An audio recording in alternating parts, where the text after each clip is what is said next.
और उसके बाद धारण करो। धारण करना मतलब सदा नेत्रों में और चित्त में वही दिखे जो मंदिर में दिख रहा था। चित देखूं उदित श्याममयी, सब जगह उन्हीं को देखो।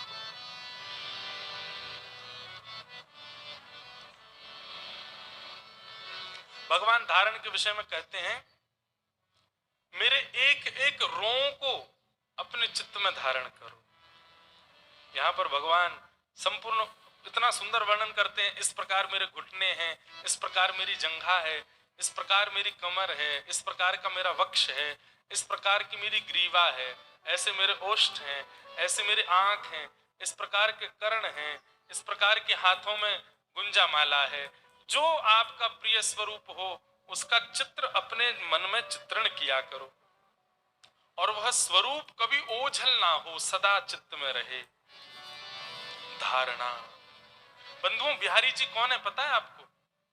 ये श्री बिहारी जी का रूप जो है ना, ऐसा स्वरूप स्वामी जी के चित्त में बसता था, स्वामी श्री हरदास जी महाराज की।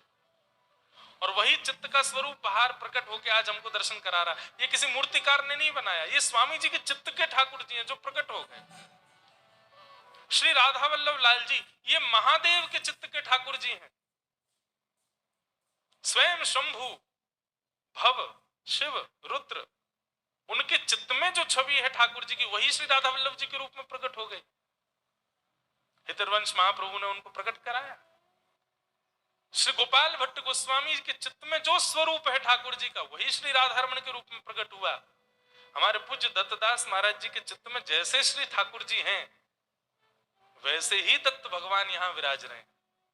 और जैसा पहले दिन ही मुझे बताया कि दत्त भगवान में यहां में विशेषता यह है कि यहाँ जो प्रमुख स्वरूप है ठाकुर जी का, 3 रूप में ना, ब्रह्मा विष्णु महेश, पर दत्त धाम के जो श्री दत्त भगवान हैं वो शिव प्रधान दत्त हैं।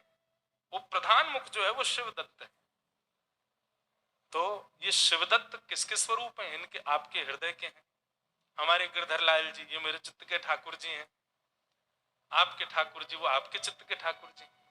तो चित्त में एक स्वरूप धारण करो, और वही धारण किया हुआ स्वरूप आपकी भक्ति से प्रसन्न होकर के एक दिन आपके पास आ जाएगा।